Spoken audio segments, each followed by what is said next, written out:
everybody. Thank you for joining us for another episode of the Rising Tide Leadership Podcast. We have a great episode for you today. So whether you are listening to this podcast or you are watching us on YouTube, we encourage you to download the show notes and follow along if you can. My name is Amber Jordan, and I am here with Dr. Michael David Morales, aka Mo. How's it going today, Mo? Hey, what's going on, Amber? Doing really well. I'm excited, as always, to be talking about leadership. So let's get right into it. Okay, well, I want to start off with this quote because I came across it this week, and I thought it was really interesting. It's from Chris Hadfield, and he was an astronaut and a former commander of the International Space Station. And he says this: ultimately, leadership is not about glorious crowning acts. It's about keeping your team focused on a goal and motivated to do their best to achieve it, especially when the stakes are high and the consequences really matter. It is about laying the groundwork for others' success and then standing by and letting them shine. And I thought that was such a good quote because I know when you and I first started talking, I really thought that I was including my team in everything that I did. And as we began to talk, I realized that leadership is so much more than just including people in the work, but it really is, like Chris says, to help them be focused on a goal and motivated to achieve that goal, so that they can be successful, not just so that my goal is achieved or the work gets done. So today we're going to actually talk about that, and we're going to talk about a couple things that leaders promote. And I said a couple, which means we're going to talk about two things, not three. That's right. So I know we're simplifying, right? That's what we do. Right. That's what we do. The complexities. So Mo, what is the first thing that leaders promote? Yeah, what a great opening, and that really is the essence of leadership, right? I mean, it's not about you, because if it's about you, then you can just kind of get it done. But if it's about getting something else that's bigger than you done, then you definitely need a team. And when you have a team, it's promoting their success and helping them shine. So I really love that. And I mean, if you're an astronaut, I mean, that's really being part of a team. Obviously, one of my favorite movies that we've talked about several times, and there's a ton of leadership, and it's one of those astronaut movies, is Apollo 13. And I mean, you think about those guys and how they were all up there, for instance, and they had to be a team, right? And there was no individual piece. And so I just love that. So I had to get that out of the way. And plus, if you've never seen Apollo 13, which I don't know how that would be possible, put it on your list for this weekend as your listening and watching material. So with that being said, the first thing that leaders promote here is this: great leaders promote the dream. And I know people always talk about, oh, don't be a dreamer, don't be thinking about all these things. Keep your, we need to get things done here. And sometimes we tell kids, don't be thinking about things that aren't going to happen. I'm like, man, no, dream. If you want to be a great leader, you've got to have the dream. In fact, Brian Tracy, who is a famed leadership guru and author, says this: all successful people, men and women, are dreamers. And so for those of you out there right now, really, what are the dreams that you have had in your life? Growing up, we all had dreams, right? And some of those dreams are shattered, and rightly so. But some of those dreams we probably could have held on to. And I always ask people when I sit down. In fact, I asked you, Amber, I said, 20 years ago, Amber, what would you say that your dreams were? And we talked about that, and it was fun, right? Because you actually got to revisit some of those. And I said, well, how are you doing on the dream scale? And so, what do you imagine the future would be like for those of our listeners out there? What do you want the future to be like for you? And don't worry about where you were. I mean, you might be 20 years old listening to this. You might be 40 years old. You might be 60 years old or older. But wherever you are, there's still a future for you. And my question for you today is, what does the future look like? What's ideal? And I'm talking in all aspects of life, not just business, not just personal, but everything that you do. Do you understand your own goals and dreams? Have you written them down? In fact, Amber, tell our audience why I believe that writing down your dreams is so important. Well, I mean, if you don't write them down, it's really easy to forget them and then ignore them. I mean, writing them down makes it real. Writing it down is like a commitment to yourself of this is something that I really hold true. Like, I really want to see this happen. If you don't write it down, you can just pretend you never said it, especially if you're afraid it's not going to happen.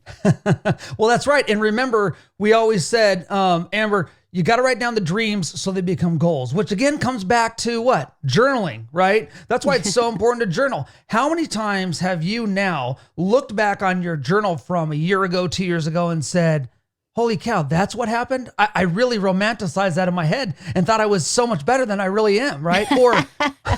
Or wow, I've really grown in that aspect. And what now I know by writing it down and what I wanted to accomplish, now I know that this is where I need to be. So for our listeners out there, don't be discouraged if your dream is distant and it's way out and you can almost kind of just barely see it, because that's where it should be. That's why it's a dream. You know, we have short-term goals, we have long-term goals. And at the end of every year, I sit down, and Amber, now I've taken you through this process several times, and I know that pretty much when I give somebody this homework, just like it was given to me by Kevin years ago, even when I don't have people do it with me, you know, and they move on, I'll talk to people years later and they'll say, Mo, I still use the end of the year process. And what it is, it's a goal sheet. And it just says, hey, how was this past year? And what is coming up for this year coming up? So for instance, at the end of this past year, 2020, in December, you would have said, how was 2020? And man, I've had a lot of fun reading all the 2020 goals that I've been going through with people. And then it says, how do I want 2021 to look like? And so leaders, are you doing that out there? Because you need to both reflect and then you have to look out into the future. But that reflection piece really helps you to look into the future. And so let me tell you why it's important then to keep these short-term goals, these kind of short, about year-long goals, all the way to the long-term perspective, which is this. You can be a good leader without being a dreamer. You can be a good leader without being a dreamer. Some people say, well, Mo, I'm a good leader and I don't dream. Well, I'm sure you're a good leader. I'm not doubting that. However, if you want to be a great leader, you have to be a dreamer. You've got to have big dreams. You've got to have big goals. Think about it. Benjamin Franklin, the first American, Thomas Edison, Rosa Parks, Elon Musk, they all had huge dreams. Who are the dreamers that you know?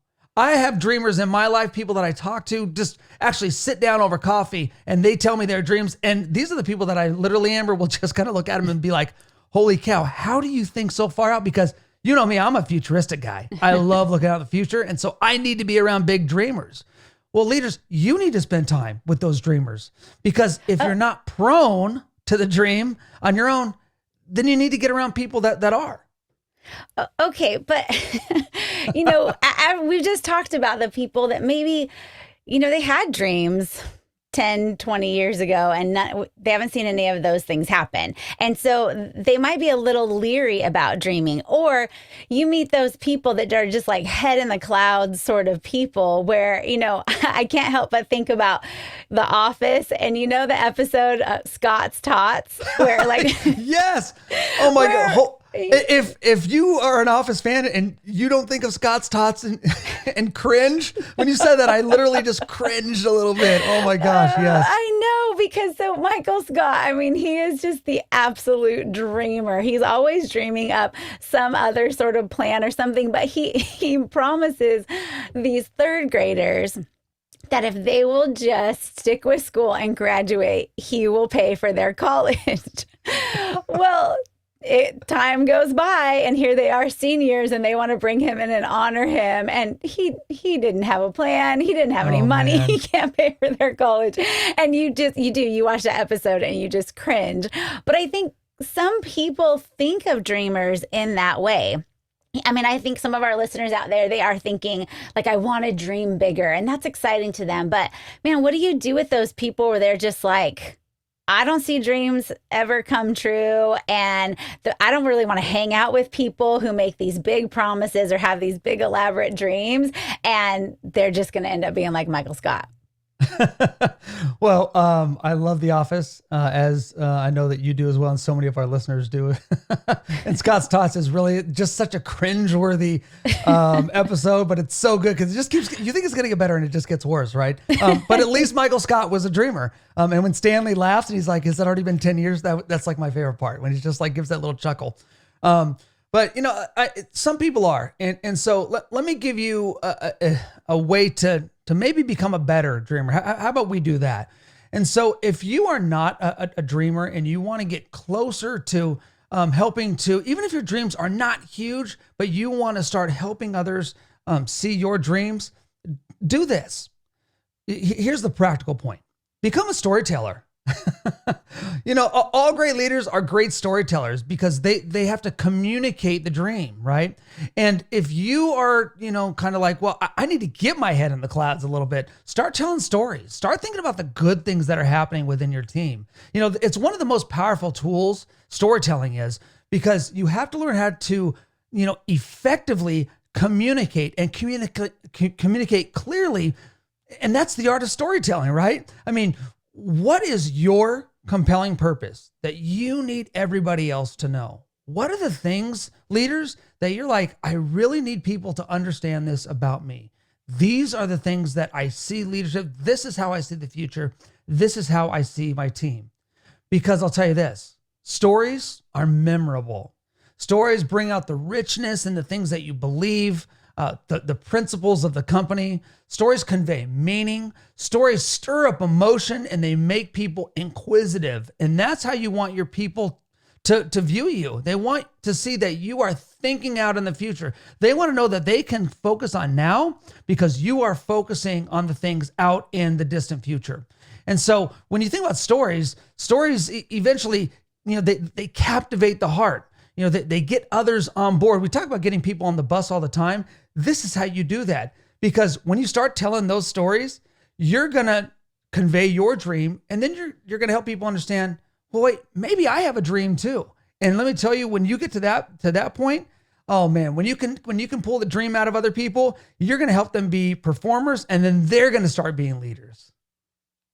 Yeah, and there's a fine line between being a great storyteller and really, I think you said use the word compelling purpose to talk about that, and that can be really encouraging to other people. And then there's that fine line of all you do is talk about yourself, which I think leads us into our second point. So the first point was great leaders promote the dream, but what's the second thing that great leaders promote? Yeah, the second point is this: great leaders promote the team. I mean, once you figure out that dream, now it's time for you to take the next step, which is if you want to be a leader, you have to have people that are on your side. And that's where your team comes in. Because leaders, you're only as good as the people on your team. Otherwise, you're just a great performer. And John Maxwell talks about this, the performance piece, being the first level of leadership, which is not a bad thing. Because of course you have to be good at what you do. You have to be a good performer. Because otherwise people aren't going to want to follow you. But at some point, and relatively quick, you need to start building your team. Otherwise, you're not going to be able to get very far. If you want to be a good leader and eventually a great leader, you have to shift your focus not just to the team, but effective teamwork. Focusing on this type of teamwork fosters two things, and here it is: higher productivity and loyalty among the people on your team. If you want higher productivity, you need to have a team. You need to have an effective team, because you're going to get more out of all those people than just by yourself. It doesn't matter. If you're just one person, then you're not going to be able to get as much done as you have a lot of people that are going in the same direction. Which means that the second subpoint of that was the loyalty among people on your team. They need to know that you are for them, that you're thinking about them, that you have their best interest in mind. Because when they know that, they're going to want to do well for you.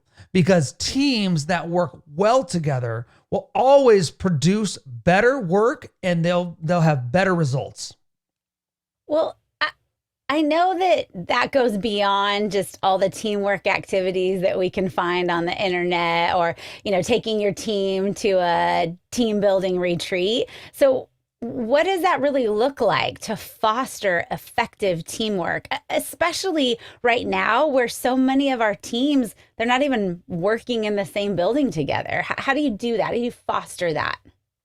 Yeah, I just had a conversation with a director at a company just yesterday about this very thing. And he was like, people are starting to come back to work and we just really don't know how to do it. Are they going to be 100% back? Are they going to be a hybrid? Is it going to be some people stay home and some? So they're trying to figure that out. And then he asked me, well, what about teamwork, Mo?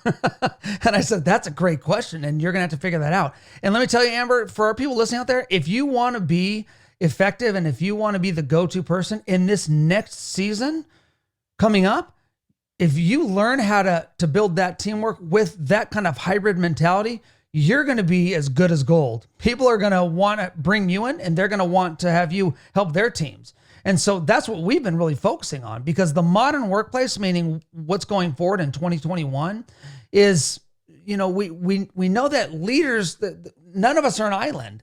We can't do it by ourselves, but we did learn that we don't all have to be in the same building all the time. I mean, sometimes you have to be, depending on what the job is. But I have people on my team that are far away. Amber, you and I are in different locations, and we're pretty much talking every single day and getting things done. Because at the present, like right now, about 50% of employees now are working remotely in some capacity because of the changes this past year. And so the best leaders now in today's workflow society, the best leaders are going to use this new understanding of workflow to help team members evolve within that process. And that's why this is the word, collaboration.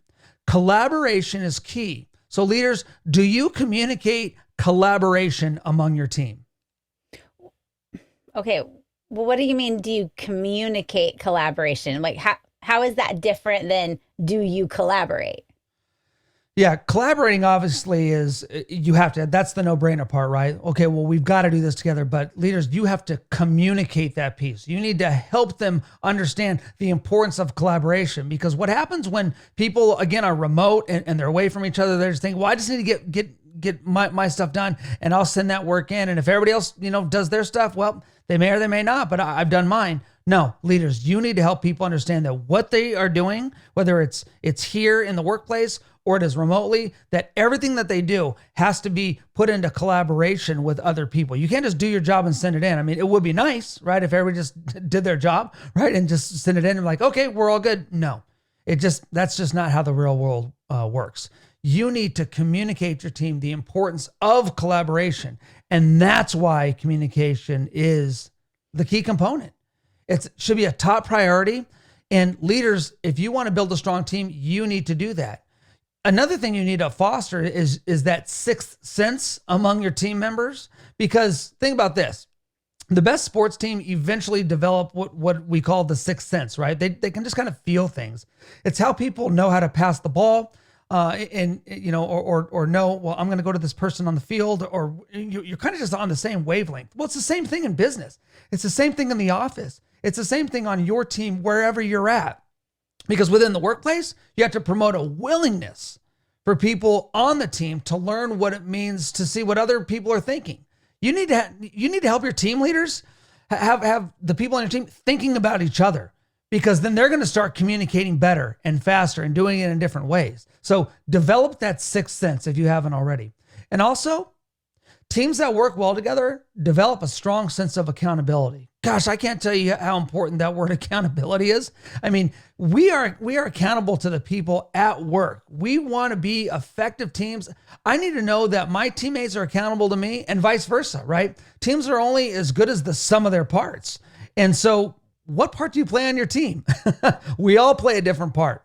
And pulling your weight is important, because if you don't do that, the rest of the team is going to end up losing. If I'm playing right field for a baseball team and I don't do my job and I drop the ball, well, then I'm not pulling my weight, right? And so Jocko Willing writes a great book, and this is our book recommendation for the day. Amber, this is seriously, like, I know I say every book's my favorite, but this is like my favorite book right now, right? It's called Extreme Ownership. And he talks about something called log PT. And for anybody who has ever known what Navy SEALs do, and if you've never seen it, just YouTube it. They do what's called log PT, and everything that they do for their physical fitness, which is what PT stands for. I know it doesn't really work with the letters, but that's what it means. So the physical fitness, they do everything with a log, and it's a big heavy log, and it's a big heavy log because in the Navy SEALs, they want you to know you are not going to do anything by yourself. Everything is done as a team. And if you can learn as a team how to move that log wherever your cadre, which is the people in charge, need you to go and what you need to do, then you're going to be successful. But if you don't pull your weight, that log gets heavier for everybody else. I mean, it is such a great way to look at life. And if you look at your team that way and think, I need to do two things. I need to pull my weight, within that log PT, within my team at the office, but also I need to help the team go wherever it needs to go. I mean, it's incredible. And so leaders, you have to help your team keep a pulse on what's going on. What's happening around your office? What's happening around your workplace? Do you know what's going on in the lives of your team? Do you know who has a little spat? Do you know who gets along well and who doesn't? Because your job is to improve your team as a whole. I mean, as a unit, you need to help them get better. So here's the question. Did the people on your team at any time understand what they're supposed to do? And do your team members know today what they're supposed to do? Do they know what they're supposed to be contributing? Because if you help them understand what they need to be contributing individually, then they can put all those pieces together and then make it into teamwork. And that's effective teamwork. So Amber, I think it's important for all of our leaders to know that within the team piece, leaders, we make our money. Our bread and butter is helping the team come together. We communicate that collaboration. So I hope that kind of works it out a little bit. If I need to bring clarity, let me know because I can. Yeah, well, I just think it's interesting. I mean, I remember when you asked me to read Extreme Ownership, and I was like, I don't want to read a book about the Navy SEALs. But I read that book and just my eyes were open to, wow, there's just so much about really the idea of ownership of like, this is my team and how do I take responsibility for it? And what does that do when, if I as a leader am doing that, what does that impart to the team and how does that change and shape the team? So and Amber, you actually really kind of got a new understanding of what extreme ownership meant for you as the leader. Can you share that just real quick with everybody on how you started viewing life with your team in extreme ownership kind of fashion? Well, I think for me, the biggest thing that book helped me understand was that I really can't expect anything from my team that I'm not willing to do myself. And I think we all understand that at some level of like, of course, we need to model what it is that we want our team to do. But what I wasn't modeling was, how do you do it when it's really tough and really hard? And when there are a lot of excuses, we talk about excuses all the time. And how do I model, I'm not going to accept an excuse as the final answer? And that's what taking ownership for me was all about, and what I got to help other people understand of, we're in this together and we're not going to let any excuse stop us. Wonderful. I love it. Thank you. So we're about at the end of this episode. So before we go, Mo, what are your final thoughts for our listeners today?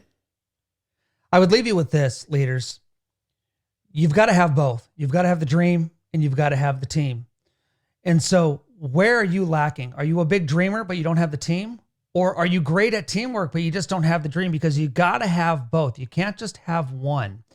And so, sit down, write on a piece of paper, dream and team, and write out what the dream is and be very specific about it.